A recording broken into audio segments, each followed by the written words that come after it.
Well, first of all, everybody knows that Boston University is one of the best collegiate hockey schools in the world. Everybody knows when you want to come over here, it's Boston College, Boston University, New Hampshire, Maine. I mean, these are the top schools of the country. And being that you were the captain of the Boston University hockey team, it's a pretty big accomplishment. So, when you look at yourself and your career, and you're a young lady, and you're moving forward, I know you're from Massachusetts. That's the only thing I didn't like when I read about you, okay? Because I know you're a Boston Bruin fan. I know that. You're definitely a Boston Bruin fan. You're probably a New England Patriot fan and a Boston Red Sox fan. So that would be the only reason why I would dislike you in any kind of way. Everything else I've read about you, I love your story. I love everything about you, everything I've read about you. So tell us a little bit about being that you're from Boston. What was it like growing up in Boston? I mean, Boston's a big state when it comes to sports, for football and baseball and even hockey. What is it like growing up in a time where Boston sports dominated? Yeah, I mean, I can't really complain. I mean, I grew up in like such a great city to be able to watch like such amazing athletes and like male and female. Like there's just so many amazing athletes that have come out of here, and especially Massachusetts. And I mean, like when I was younger, we used to like have. I mean, I guess this is just like getting bragging, and I guess I could say it's spoiled, but we would have like a championship parade down like Boylston, like Stop every it. year, Stop it.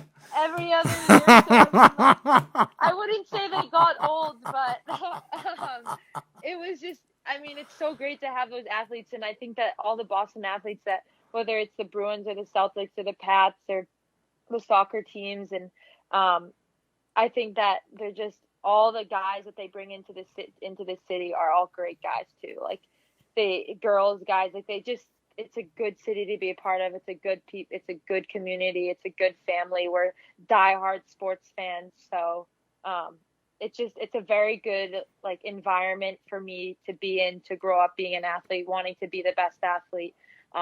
It's a healthy environment to be in because you have such great people in the city to work with. We just wish you were from New York. I mean, seriously. I'm just kidding. I have a lot of Boston friends. I mess around with them all the time. They hate that. They love picking on me because the New York sports have been very, very bad for the last, I don't know, the last 10 years. I mean, we've had the Yankees. The last time championship team was the Giants in 2011. The Yankees were the last team we seen win a championship in 2009. And you look at the Boston Celtics, the Boston Red Sox that have won 3 championships in the last, 8 years. The New England Patriots that completely dominated football for the last 20 years with Bill Belichick. It just annoys me when I watch Boston win year in and year out one sport. I mean, I was there for the NHL Stanley Cup Finals last year watching the Boston Bruins lose against St. Louis. That was the only pride I had. That was standing on the Boston.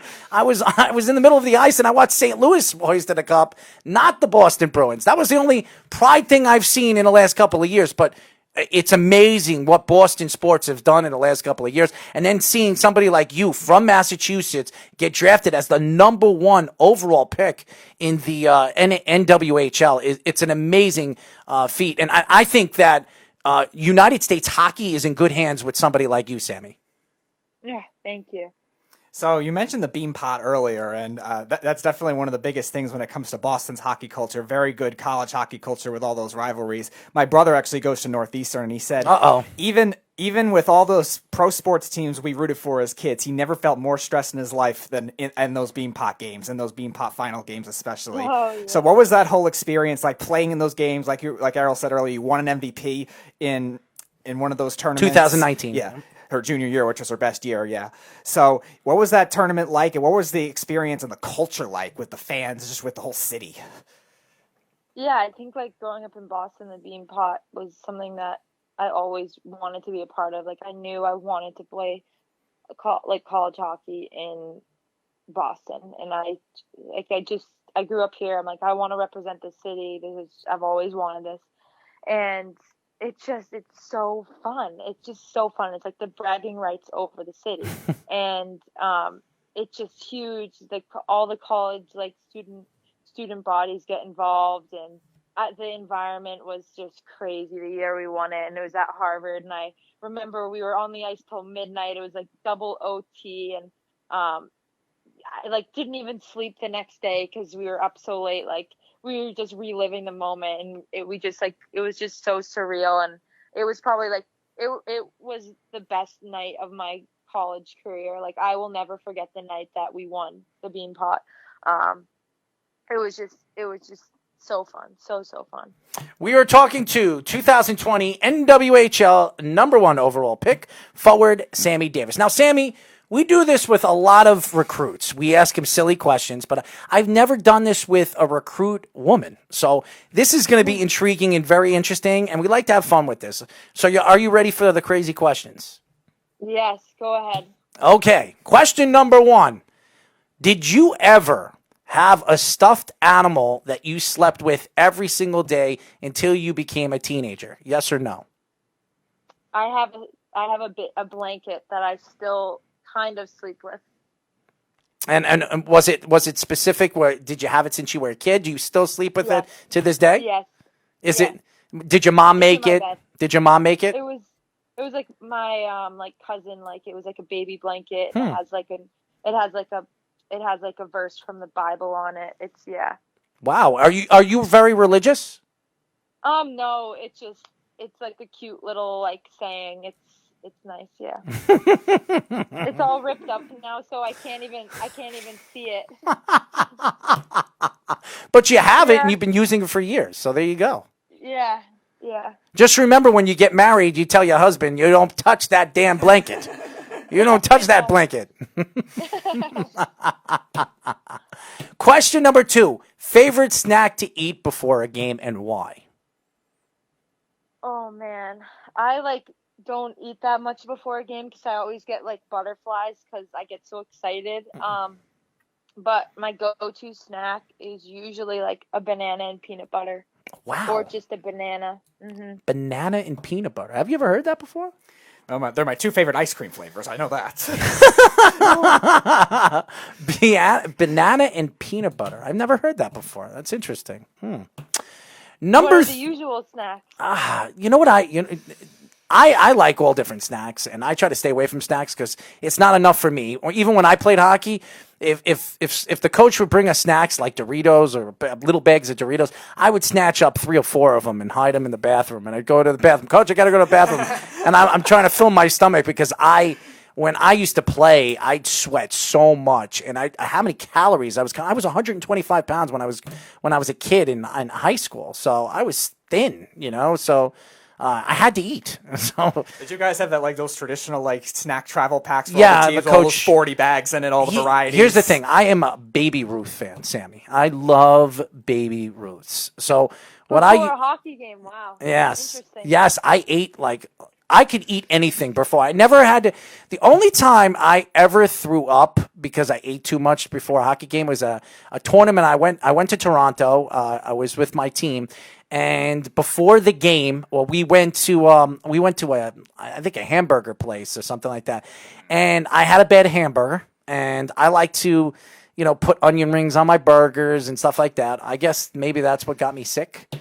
And just say it wasn't a good sight before the game. I threw up maybe 3 or 4 times. And after the second period, I dehydrated. They had to stick IVs. I don't know what happened to me. Maybe I had food poisoning or something like that. But that really taught me a lesson. Never to eat hamburgers. Never go to a hamburger place before a game. So there you go. Question number 3. Is there a particular pajamas you wear before, when you go to bed? Do you wear shorts? Do you wear do you have a 2-piece or a 1-piece pajamas? Is there any particular funny thing do you wear before you go to bed? Usually I wear a t-shirt. That's shorts. it? You don't wear any crazy pajamas? No, I mean, I have some matching PJ sets. Oh, okay. That I've been wearing during quarantine, yeah. Do you have a particular thing when your team goes to the playoffs? Do you do a particular thing on and off the ice that you do every single day while you're in the playoffs? I have a pre-game routine. I have to get to the rink at a certain time and take my six a certain way, and ride the bike and then stretch and then go see the trainer, and like there's a little routine. Sammy, you are a very intriguing person. Have you ever been to New York? Yes, I had a double hip surgery my junior year, so I redshirted, and I got my hip surgery in New York City at a hospital special surgery. So I was in New York City quite a bit that year. Best hospital in the country, by the way. Yeah, it's amazing. I love my doctor, and who was your doctor? He was great. Coleman, like I can't pronounce his. It's Struan Coleman. It's Struan. I can't pronounce his first name. All the Giants, all the Jets, all the Islanders. Yeah, he does a lot of those like baseball guys and stuff like that. So I was definitely in like good hands, and I would go back to him again if I ever had another issue. One of the fans asked me, what is the hardest training drill she has had to date? Like on ice or off ice? On ice and off ice, both. On ice, I would say the hardest training drill we ever have to do at the beginning of the year, and it's like a shuttle test. It's basically like a 300-yard shuttle, but on the ice. So we go to the goal line and blue line, there and back 7 times, and then we rest, and then we have to do it another 7 times, and we have to get like an average of like 62 seconds or something, between 62 and 64. Mm-hmm. And then I guess like off ice training is basically like any conditioning thing that my trainer has been making me do this summer is just hard. Anything on the Airdyne, if you know what that is, it's like this bike. It's like an assault bike thing. Mm-hmm. It's like a wind bike, and they make you do like sprinting stuff, and it's always so hard. Well, I do want to see you play for Team USA Hockey. That I do want to see, and I do believe, knowing that you were the number 1 pick from the NWHL, there's a quite good possibility that you're going to make the United States team. But, Sammy, we'd love to get you on the show in the near future. I don't know if there's going to be a hockey season for the NWHL, especially with this whole COVID-19. But if there is, we'd love to get you on and talk a little bit about the season and your thoughts from college hockey to professional hockey moving forward. Yeah, definitely. I would love to talk about that. Absolutely. And by the way, don't worry about the camera. My producer's in his own little world, but we are very happy to get you on no matter what. I know you're busy with everything going on. You just graduated. Did you just graduate from school? Yeah, I got my bachelor's last year, and then I got my master's this year. Now congratulations. I'm getting my doctorate. Yeah, so. What do you want to be a doctor in? What do you want to be a doctor in? In occupational therapy. Look at you. Yeah, I'm just keep getting the degrees, right? Yeah, well, you keep getting the degrees because you're not going to be a hockey player forever. I know, exactly, which is the whole point, right? Mm-hmm. And eventually you're going to want to be a mom, and you want to experience that opportunity as well. So now that you're 23 years old, and by the way, you're born April 23rd. I'm born April 29th, so we're both Tauruses. So there you go. Yeah. I'm just a little bit older than you. Birthday.